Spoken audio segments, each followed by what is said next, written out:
ठीक है, कुछ बच्चे ज्वाइन नहीं है। ये 5 कंपाउंड मैं आपको बताऊंगा, वो याद रखने के, तो अपना सब हो जाता है बेसिक। पहले तो बेंजीन एक, अब बेंजीन को जो सब्स्टिट्यूएंट अटैच कर देंगे उसका नाम होगा, आप देखो फर्स्ट वन। बेंजीन तो अब ऐसा निकालने की, इसकी प्रैक्टिस रखने की, ऐसा बेंजीन निकालने का। यहाँ अगर क्लोरीन अटैच किया, क्लोरीन, राइट, तो इसको बोलने का क्लोरोबेंजीन, क्लोरोबेंजीन। अब अगर आपके समझ में आया होगा तो आप बाकी के हैलोजन के कंपाउंड लिख सकते, जो क्या बोलते हैं उसको, क्यूरियस स्टूडेंट रहते ना, वो जब भी बोल देंगे, देखो ब्रोमोबेंजीन, आयोडोबेंजीन, फ्लोरोबेंजीन, ऐसा उसको ऐसा स्टडी करना पड़ता ज्यादा से ज्यादा। ये है ब्रोमोबेंजीन, ब्रोमोबेंजीन, कुछ इतनी प्रॉब्लम नहीं ना इसमें। अब तीसरा कौन सा है फिर,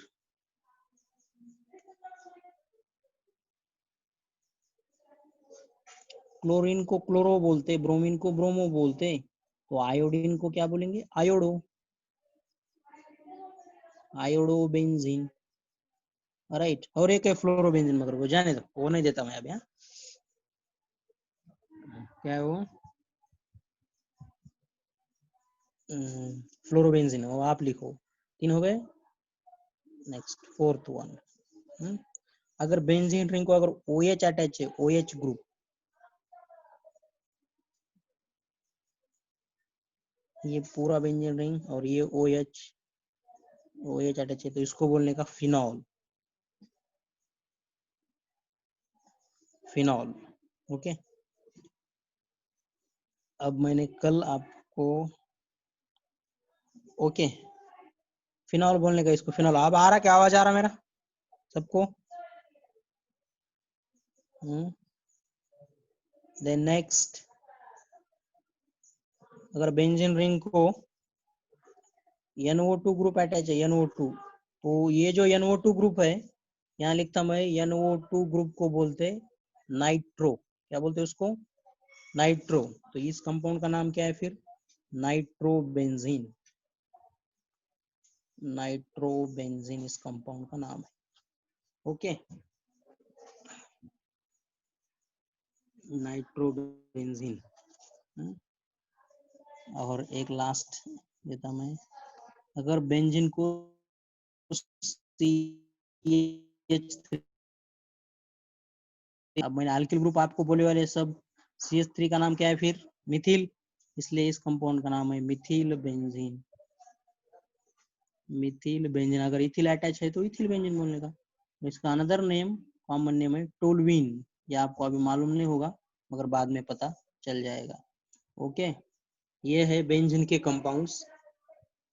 अब इसमें एक क्लोरीन है, इसमें भी सब में एक क्लोरीन है। अगर 2 क्लोरीन है तो क्या होता, 3 क्लोरीन है तो क्या करने का। अब देखो, अब for example 2 chlorines attach to benzene ring, ये सब है आपको एग्जाम चैप्टर में है। यहाँ एक क्लोरीन और यहाँ एक क्लोरीन, तो इसको बोलने का di chlorobenzene, di means 2, di chloro benzene. Position indicate करनी पड़ती, मगर there is no need. Di chlorobenzene, अगर ब्रोमीन 2 है तो डाई ब्रोमोबेंजीन, तो ऐसा रहता है। ओके, तो ये हो गया एरोमेटिक कंपाउंड का बेसिक। इसमें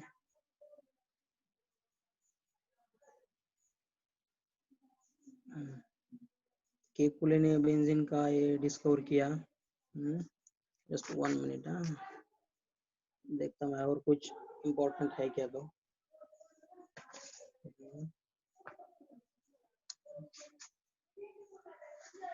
ठीक है,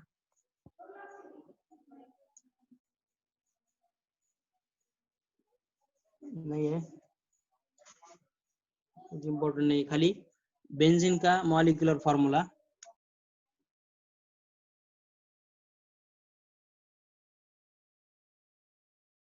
ऑफ बेंजीन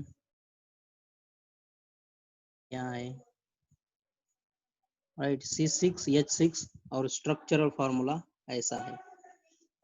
ओके, और ये सब उसके कंपाउंड हो गए। इसका बेंजीन का डिस्कवर किया है केकुले साइंटिस्ट ने, केकुले, इसलिए इसको केकुलेज स्ट्रक्चर भी बोलते हैं, केकुलेज स्ट्रक्चर बेंजीन को, केकुले साइंटिस्ट है। ओके, अब ये हो गई सम जनरल इंफॉर्मेशन और some basic information about chapter.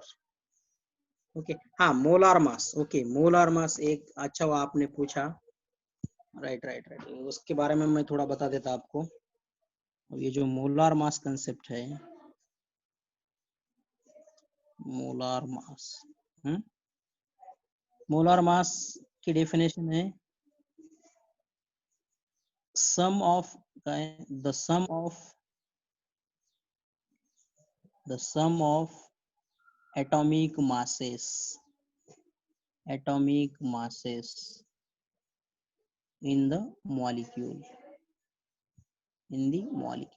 Molecule में जितने एटम है उनके एटॉमिक मासेस की सम, उसको बोलते हैं मॉलिक्यूलर मास। क्यों मोलार मास, मॉलिक्यूलर मास और मोलार मास। तो मोलार मास समझने के लिए we should know atomic mass. अब देखो कैसा ये केमिस्ट्री ऐसी है, डायरेक्ट ये बता सकता मैं आपको, मगर आपके समझ में नहीं आएगा, इसलिए कभी भी ऐसा डायरेक्ट नहीं देखने का। तो अगर आपने पूछा भी डायरेक्ट तो मेरा भी काम है बेसिक से आपको पढ़ाने का। ओके, अब molar mass is depend on atomic mass. Atomic mass का पॉइंट क्लियर होना चाहिए आपका, then and then you can understand what is molar mass, otherwise not. मैंने आपको अगर पढ़ाया भी आप तब तक हाँ हाँ बोलेंगे और बाद में भूल जाएंगे, मगर अब मैं देखो पहले एटॉमिक मास देखेंगे। ओके, एटॉमिक मास, अब एटॉमिक मास क्या है, mass of atoms, mass of atoms, तो मास क्या रहता, proton plus electrons is equal to atomic mass that is neutron. Okay, नहीं sorry sorry sorry sorry, proton plus electron, नहीं नहीं, नहीं ऐसा नहीं रहता, proton plus neutron, proton plus neutron that is atomic mass, atomic mass. अब ये proton plus neutron बोले तो क्या, आपको एक सिंपल बताता मैं, हाँ प्रोटॉन प्लस न्यूट्रॉन। अब देखो how to identify atomic mass, atomic mass कैसे आइडेंटिफाई करने का, atomic number into 2 is equal to atomic mass, ये आप ध्यान में रखो। एटॉमिक नंबर इनटू 2 वो है एटॉमिक मास। आपको जल्दी से जल्दी समझ में आना चाहिए, इसलिए मैं ये ट्रिक्स बोल रहा हूँ, नहीं तो एटॉमिक मास क्या है, प्रोटॉन प्लस न्यूट्रॉन। मगर ये इससे भी एक्सेप्ट कौन से एटम में ऐसा नहीं है, हाइड्रोजन में नहीं है, सोडियम में नहीं है और क्लोरीन में नहीं है। ये 3 एटम अगर छोड़ दिए तो सब में ये ट्रिक्स यूज कर सकते हैं आप देखो, देखो आप कैसा, तो ये मैं आपको स्क्रीनशॉट देता। एटॉमिक मास क्या है, एटॉमिक मास बोले तो एटॉमिक नंबर इनटू 2। अब हाइड्रोजन को यूज नहीं कर सकते, अब देखो हेलियम, हेलियम को तो कर सकते,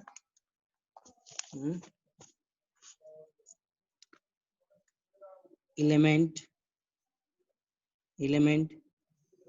एटॉमिक नंबर और यहाँ पर एटॉमिक मास ऐसा है। अब हाइड्रोजन का तो एक ही है, hydrogen atomic number 1, atomic mass भी 1 है, इसलिए मैंने ये पहले आपको बताया एक्सेप्ट। अब हेलियम का देखो, helium atomic number 2, 2 into 2 atomic मास 4, आ गया समझ में। अब देखो लिथियम, लिथियम का है 3, 3 into 2 atomic mass 6। Beryllium, beryllium का atomic number 4, 4 into 2 atomic mass 8। अब जो है बोरॉन, बोरॉन का atomic number 5, 5 into 2 10 atomic mass. Atomic mass भी प्रिडिक्ट करना कुछ हार्ड नहीं है, एटॉमिक नंबर आनी चाहिए। Atomic number is the solution of each and every question in periodic table. Atomic number सबका सॉल्यूशन है, ओके, इसलिए वो कंफर्म 30 एलिमेंट तक कर दो। कार्बन का एटॉमिक नंबर है 6, एटॉमिक मास 12, 10 तक देता हूँ खाली। Then nitrogen, oxygen, fluorine and neon. अब देखो 7, 14, 8, 16, 9, 18, 10, 20। अब मैंने यहाँ क्या लिखा है, एक्सेप्ट में सोडियम है ना, तो अब सोडियम का, ये नियॉन है, अब ये सोडियम का देखो, सोडियम का एटॉमिक नंबर है 11, एटॉमिक मास होना चाहिए 20 मगर 23 है। सब प्रोटॉन्स की कम ज्यादा है उसमें, वो डिटेल में देखा जाएगा। प्रोटॉन्स है मगर न्यूट्रॉन्स थोड़े ज्यादा है, एक न्यूट्रॉन ज्यादा है, इसलिए वो 23 है। वैसे सबके है। क्लोरीन एक एक्सेप्शन है, सोडियम, मैग्नीशियम, एल्यूमिनियम, ये सब क्लोरीन का एक्सेप्शन है, बाकी सब डबल करो। क्लोरीन का मैं आपको बताता, magnesium, aluminium, then silicon, phosphorus, sulphur and chlorine. Chlorine का क्या है 17, 17 एटॉमिक नंबर, 34 होना चाहिए मगर 35.5 है। बाकी सब argon, potassium and calcium, calcium का 20 और यहाँ 40। ओके, ये आप लिख सकते हैं। आप देखो मोलार मास की तरफ आ जाओ। आपका क्वेश्चन क्या, आप तक मैंने जो बताया वो आपने जो क्वेश्चन पूछा उसका बेसिक था, अगर वो नहीं बताया होता तो ये कुछ समझ में नहीं आया होता। मोलार मास क्या है, sum of atomic masses in the molecule. अब क्वेश्चन देखता मैं आपको। Question first, what is molar mass of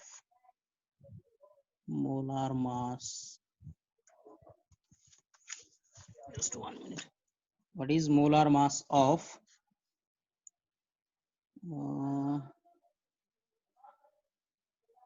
CH4, right, comma CO2, molar mass इसका, और किसका NH3 है। ये कंपाउंड का 1, 2 एंड 3, इनका मोलार मास प्रेडिक्ट करने का है। अब देखो CH4 का मोलार मास क्या है, अब देखो। पहला एक लेंगे CH4, 10 है क्या, CH4 का 16 है, 16 या ऐसा होता ना फिर श्रेयस। अब मोलार मास, तो डेफिनेशन क्या है, the sum of atomic masses. Carbon का एटॉमिक नंबर 6 है, तो एटॉमिक मास कितना हो गया फिर 12, राइट। हाइड्रोजन का एटॉमिक नंबर 1 है और एटॉमिक मास भी 1 है, इज इक्वल टू ये हो गया 4। 12 प्लस 4 कितने हो गए फिर 16, राइट। 16 हो गया इसका मीथेन का। अब आपको पूछा कार्बन डाइऑक्साइड का, CO2 का। ओके, CO2 का अगर पूछा तो ऐसा भी कर सकते तुम, कार्बन ऑक्सीजन। पहले कार्बन कितने हैं, एक कार्बन है, एक कार्बन का कितना है 12, तो हो गया 12। ऑक्सीजन कितने हैं 2, और एक ऑक्सीजन का कितना है, आप देखो ऑक्सीजन का एटॉमिक नंबर 8 है, यहाँ मैंने लिखा है एटॉमिक नंबर 8 मगर mass number 16। Total 2 oxygen, write down 16 into 2 32, 2 plus 2 4 और 4। ओके, ये क्या हो गया, 2 ऑक्सीजन है ना, एक का 16 है तो 2 का हो गया 32, और प्लस कार्बन का, तो CO2 का कितना है 44। ये हो गया मोलार मास, हो गया मोलार मास। अब एक बार अमोनिया का बता दो, नाइट्रोजन का कितना है 7 एटॉमिक नंबर है, तो इसका हो गया 14, और 3 हाइड्रोजन है, 3 हाइड्रोजन का 3, तो इसका हो गया कितना हो गया 17। Okay, yes yes yes yes. एक क्वेश्चन एक बता दो वैसा, बेंजीन का कितना होगा फिर C6H6, बेंजीन का मोलार मास कितना होगा, बेंजीन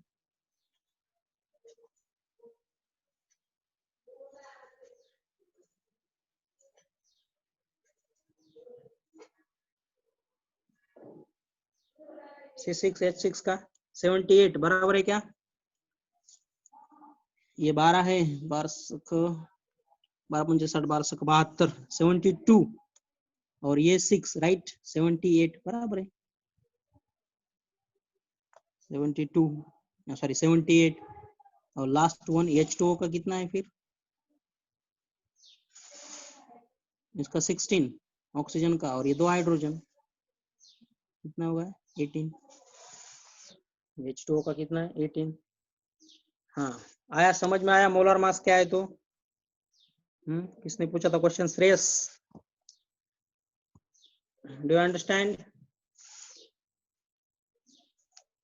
ओके, ये हो गया मोलर मास का।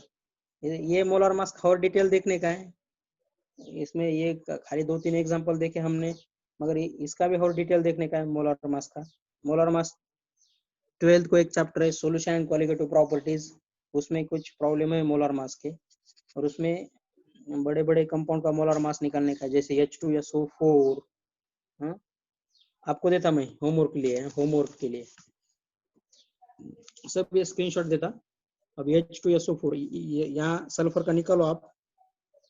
होमवर्क के लिए आपको पहला H2SO4, आप देखो हाइड्रोजन 2 है, सल्फर 1 है, ऑक्सीजन 4 है, सम करने की उसकी।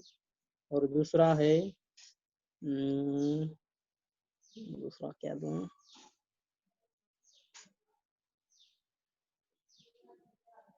NaOH। ये दोनों का बताओ मुझे कल। ओके ठीक है, एक बार ये दोनों भी स्क्रीन शेयर करता आपको। आज के लेक्चर में कोई प्रॉब्लम?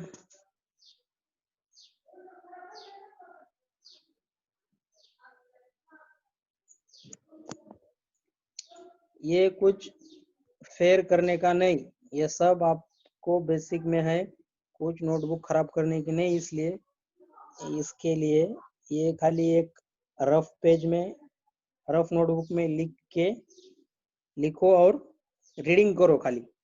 जब चैप्टर स्टार्ट होगा तब मैं आपको बोलूंगा, तब आप चैप्टर उसमें फेयर करने का, ये कुछ फेयर करने का नहीं, कुछ नहीं, ये सब 11th के जो जितने चैप्टर है उन सब चैप्टर के लिए जो बेसिक लगता है वो बेसिक है,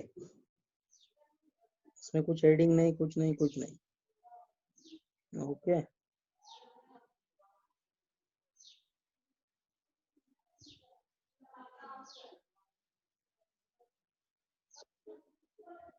हाँ, मैं सर से बात करता और कल से कर देता फिर स्टार्ट।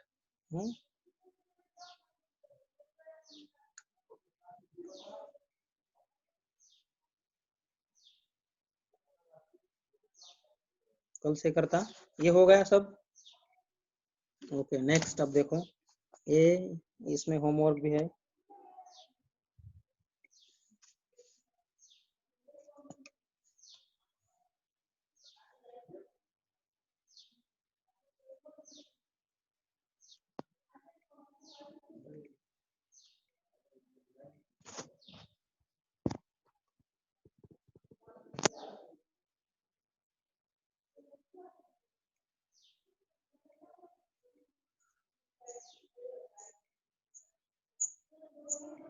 ओके ये नीचे होमवर्क है, ठीक है, ये शेयर करता मैं आपको। ठीक है, H2SO4 का और NaOH का प्रेडिक्ट करो।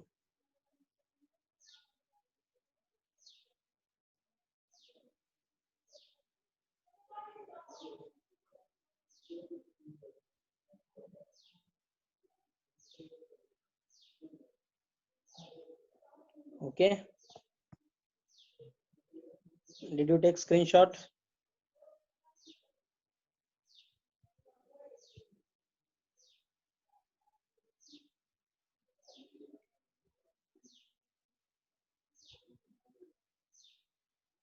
Okay, so friends, today we'll stop here. Okay, bye. Remaining part we'll discuss tomorrow.